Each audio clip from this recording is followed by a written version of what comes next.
Olá pessoal, eu sou o Pedro Brandão, professor de língua portuguesa formado pela PUC do Rio de Janeiro.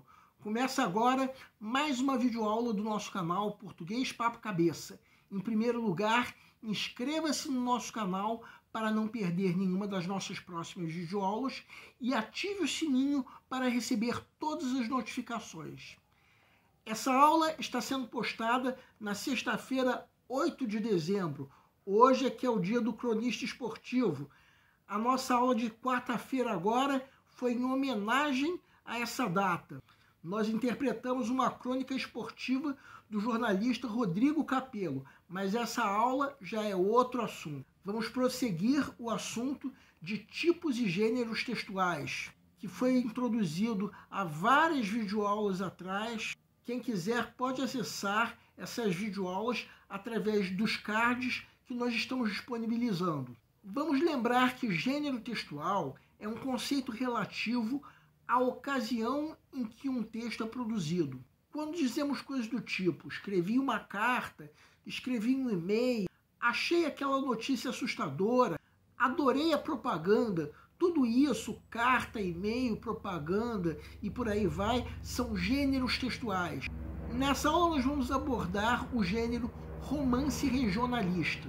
Primeiramente, vamos lembrar que romance é um texto narrativo que apresenta uma história completa, composta por narrador, enredo, temporalidade, ambientação e personagens definidos de uma maneira clara. Talvez seja correto se dizer que a diferença entre o conto e o romance está no tamanho, porque o romance é uma narrativa longa, a ponto de precisar ser dividida em capítulos. Uma história que gira em torno de uma trama, que tanto pode ser uma história fictícia, como pode mesclar ficção e realidade. E a estrutura de um romance é composta, tal como a estrutura de um conto, por 4 partes. Uma introdução, que dá uma ideia do momento inicial, com uma breve ambientação de espaço, tempo, personagens e enredo. Depois, o desenvolvimento, quando se desenrolam os acontecimentos da história relacionados com a situação apresentada na introdução. Depois, o clímax, o momento de maior tensão da história. E, finalmente, o desfecho, quando aí temos o resultado de tudo o que aconteceu no clímax. O gênero romance é dividido em vários, digamos assim, subgêneros. Nessa aula nós vamos abordar o romance regionalista, uma tendência que se originou no romantismo brasileiro, com uma característica curiosa. Diferentemente de outras correntes do romantismo, o romance regionalista não teve influência europeia. Trata-se de um gênero que surgiu quando a independência do Brasil já estava consolidada.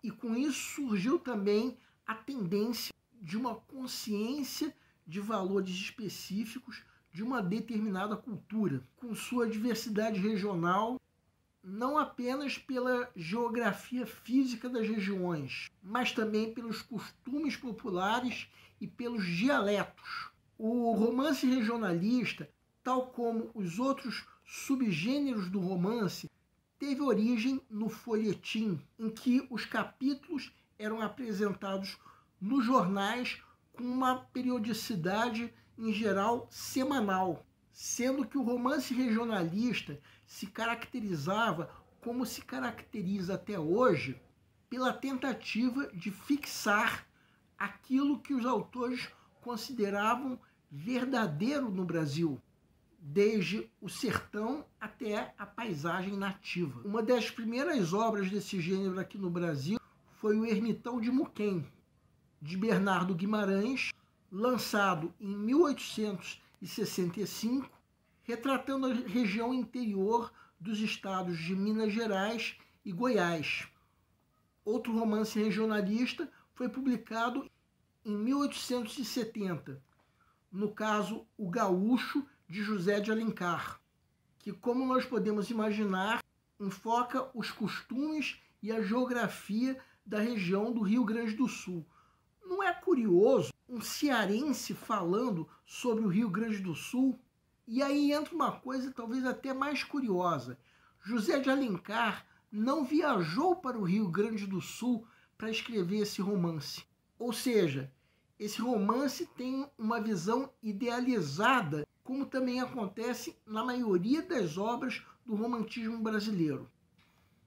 Outro romance regionalista foi publicado em 1872, Inocência, de Visconde de Toné, que retrata os costumes e a fala sertaneja, além de descrever a beleza do Brasil Central.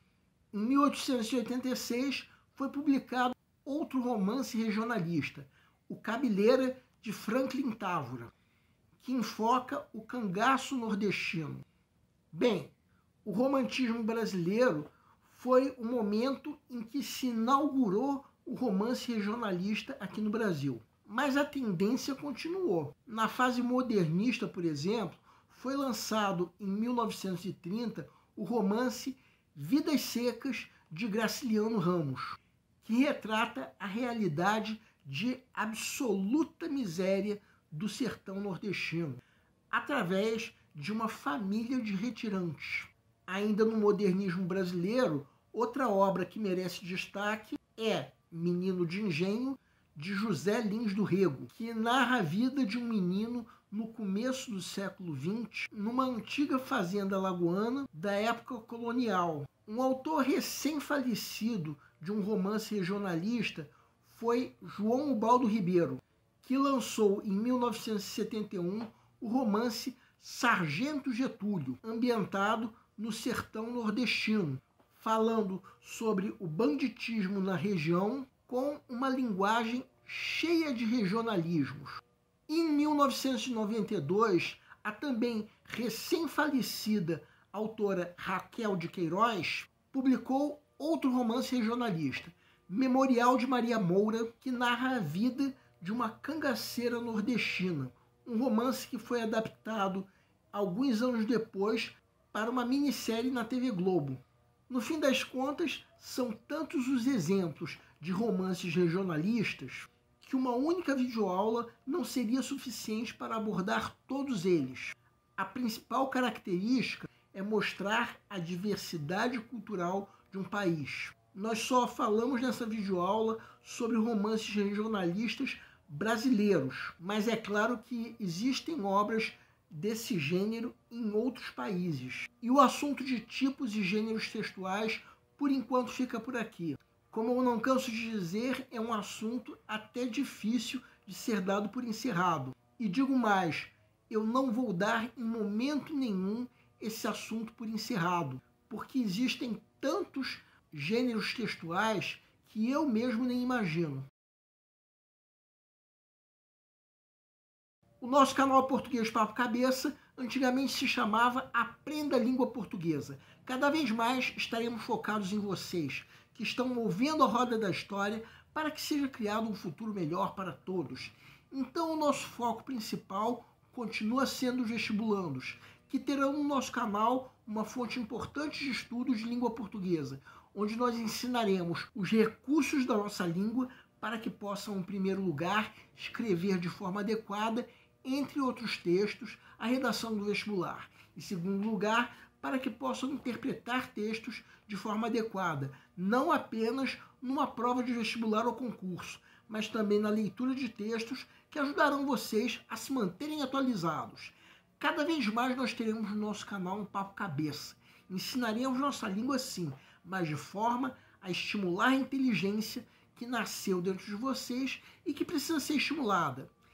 E a missão do nosso canal é melhorar cada vez mais. Então vocês podem usar tanto o nosso e-mail quanto a nossa fanpage do Facebook para fazerem qualquer comentário, elogio, crítica ou ainda reclamação sobre as nossas videoaulas. E vocês também podem usar tanto o nosso e-mail quanto a nossa fanpage para pedirem para esclarecer qualquer dúvida que vocês tenham sobre a matéria. E nós agradecemos a todos vocês que estão assistindo às nossas videoaulas. Em especial, nós agradecemos a todos vocês que estão compartilhando nossas videoaulas com outras pessoas. Muito obrigado, porque vocês estão ajudando o nosso canal a ser feito. Pedimos ainda que deixem um like. Muito obrigado e aguardem nossa próxima aula.